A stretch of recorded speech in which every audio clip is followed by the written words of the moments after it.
صلوات على محمد وآل محمد.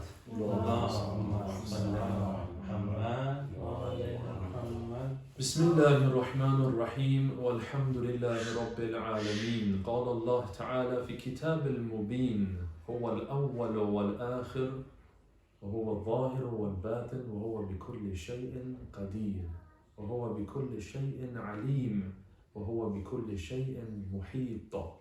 صدق الله العلي العظيم. سنة صلاة. اللهم صل على محمد وآل محمد. When Allah subhanahu wa ta'ala says in the Noble Quran, He is the first and the last, and He is the apparent, the manifested and the hidden, and He is the all-powerful, He is al-muhit, the encompasser, encompasses everything. If He's the first and the last, and He's the manifested and the hidden, can I ask you, is there anything left except Allah? In the whole of existence, is there anything left except Allah? Then what are you and me? What are the mountains and the lakes and the rivers? What are they then? The mystic scholars, dear brothers and sisters, they say that everything is the manifestation of Allah. The names of Allah, tajalliyatullah, shu'unullah, they are all the manifestations of Allah. The names of Allah are penetrating the whole of existence, wujud. Okay, so what are we? You can answer that question. What does the human being consist of? The human being consists of, I'm going into Islamic cosmology now. The human being, all human beings, even the atheist, consist of a spiritual part and a physical part. A physical dimension, okay? You can touch it, you can see it, and a non-physical dimension, all right? But to be more exact, the human being consists of 5 different dimensions. What are those 5? Let me make it very simple. I'm going to break it up for you guys. Islamic cosmology for children. So you would understand, and I wish my teachers did the same with me. Believe me, I had to think and think and think again to come up with this. This is my own invention, all right? So you have one circle here. Let me draw yourself first. So this is you, all right? And then you have this circle. This circle, brothers and sisters, is what? The physical realm. The physical realm, the material universe, with its estimated 400 billion galaxies, all right?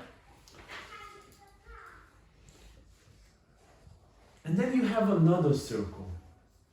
We call that circle the imaginal realm, alamul mithal.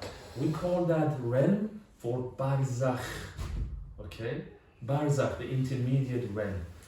There you go, another circle. Can't see it? It's all right. Then you have a third realm in Islamic cosmology, where we call that realm for the noetic realm. Where is it? Here. The noetic realm, it's a fancy word for intellect. The realm of intellect, al-aql, alamul aql, or even called alamul malaika, the realm of the angels, or even called alamul arwah, the realm of the spirits. Now, if we take away the spirits and just say al-aql, the realm of intellect, we will draw another circle. You have the 4th realm, the 4th dimension. Okay, what is that 4th dimension? We call that the realm of oneness, alamul wahidiyah, wahidiyah. Okay, don't go into the terminologies, you don't need that. You could also call it the realm of spirits.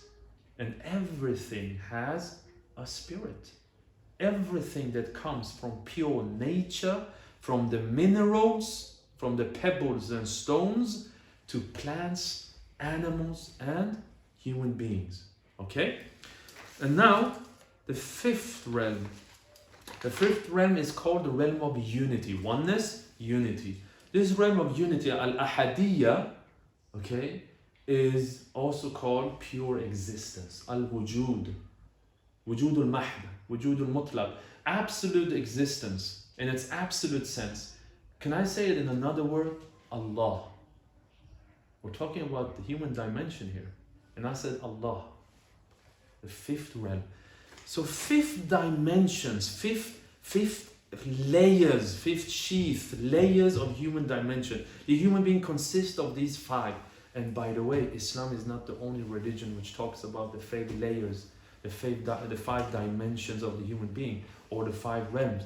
But Hinduism is also talking about it. Alright, so I'm going to draw an arrow to the physical realm. What does this realm represent? This is the macrocosm. This is the microcosm. The minor universe, the major universe. The minor human being, the major human being. So what does the physical realm represent? The physical dimension of the human being. That's it. The physical realm, the material universe represents the physical dimension of ours. Okay, we have a physical reality, yes or no? When we die, that link severes, gets cut. But then we have another dimension which is non-physical. What is that? Alam al-barzakh or mithal, the imaginal realm. Every image you get in your mind right now, that's a non-physical reality. Can the brain, which is a physical entity, produce something non-physical? Or we say no. The brain is a tool in the hands of the intellect. I'm going to come to it. So any image you get, brothers and sisters, any memory you have, you can see your mother, you can see a stone, and you can see a fire at the same time in your mind, right? That's non-physical. That comes and is connected, attached to Alam al-Barzakh or Mithal, the intermediate realm. Another arrow towards the realm of intellect. What about your intellect? Does your intellect, can you see it? You can see images, you can see memories. Well, what about intellect? Al-aql. Every one of you have an aql. Can you see it? The answer is what? No. It doesn't have a form. It doesn't have a shape. But memories, images have form, have shape, have color. You can see something. Intellect or the mind is non-visible, but everyone accepts it. No one rejects that. Even the atheist does not reject that. So you see that that is connected to this realm, the intellect. All right, we're attached to that. At the same time, our spirit is attached to the realm of oneness or the realm of spirits. So when we die, brothers and sisters, that attachment gets cut. Right now, our spirit is a non-movable reality. It does not move. The spirit does not move. The spirit is always situated in the realm of what? The spirits. It does not move. So when we die, the physical attachment to the spirit gets cut. Your physical body decays, energy transforms to another form of energy. Energy can never be annihilated. It always exists, right? So energy transforms to another form of energy. But what about your spirit? Your spirit gets a barzakhi body now. Okay? And then you got this dimension here. Al-Wujud, Allah. Now if you refer to a philosophy or a religion or an ideology which says that divinity, God, is situated in a specific place, we call that place heaven, wherever that is, okay? We call that place the skies, we call that place paradise. Is God only situated or placed there? Well, the philosophy that we accept, that we go after, is that divinity is within you. Divinity is everywhere. Does that sound familiar? Because the Hindus say the same thing here. All right, we have a lot of commonalities here. Divinity is within you, within your cat, within your dog, if you have a dog, within nature, within the ocean, within the galaxies. everything has divinity. The whole existence is Allah. Okay? So the 5 dimensions consist of the human being. The human being is the microcosm, and the macrocosm are the 5 realms. Would you just write down the 5 realms? Yeah, I said the physical realm, the material universe, barzakh, the imaginal realm, the noetic realm, or the realm of intellect or angels, and then you have the realm of the spirits and the realm of wujud, existence, Allah. And when you get into your conscious mind, dear brothers and sisters, has to do with the physical realm. That's your 5 senses. That's called the conscious mind. But what about the subconscious mind? That's your memory, your data, the information you have that has to do with barzakh. Okay? And what about, I'm talking about epistemology here from the Islamic perspective. What about the intellect? Where does that come? That's the realm of intellect. But what about the super conscious mind?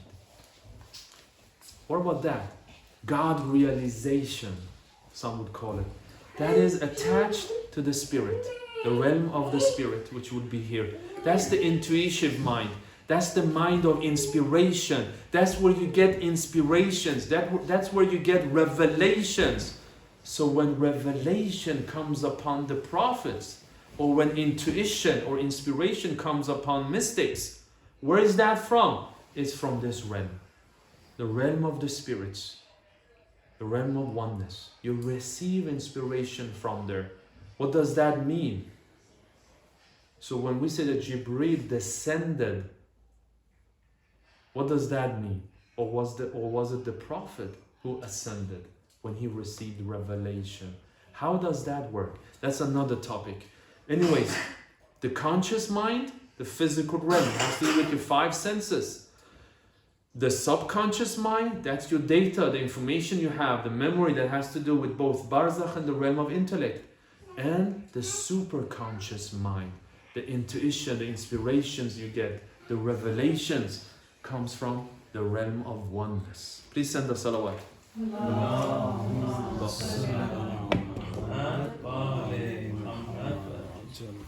So we talked a little bit about what the human being consists of, the 5 dimensions, and هو الأول والآخر والظاهر والباطن. How do you deal with that? From one perspective, we say that the waves and the ocean are different. We call them waves, yes or no? We say this is waves. There's a 1 meter wave, that's a 10 meter wave. But from another perspective, if we would look a little bit deeper, is the wave any different from the water, from the ocean? Is the wave anything else except the ocean? Yes or no? I need an answer. It's not the same wave. It is a wave, but it's not the same. One more time. I need you guys to wake up. I'm sorry. Please send us salawat.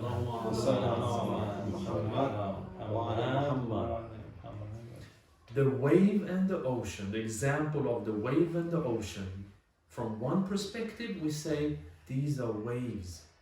Okay, and we differentiate between the wave and the ocean.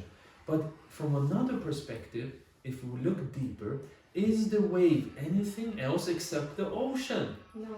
It is the ocean. Yes or no? Yes. Does it have independent being, or is it dependent on the ocean? Can the wave come without the ocean? No. It is the same, right? When you enter a room, you see thousands of mirrors, and you see yourself in the mirrors.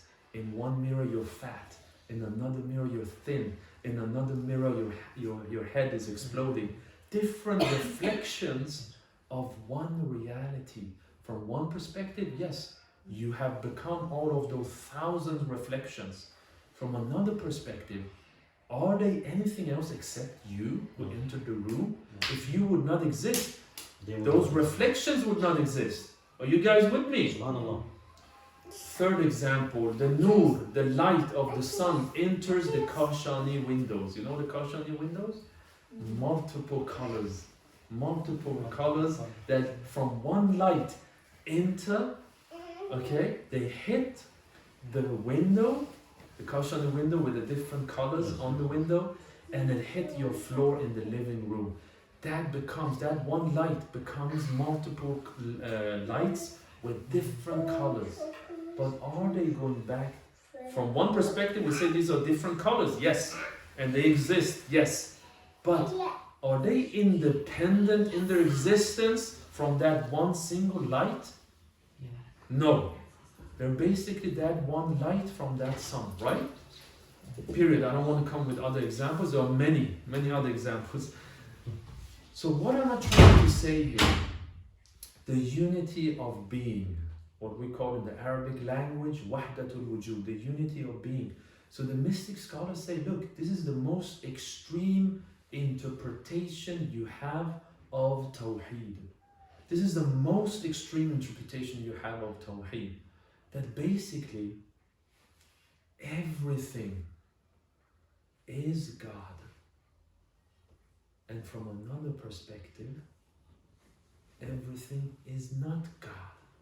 When you look from the essence, Dhatullah, the essence of that being that we call Allah, okay, from that perspective, He is not unto anything else.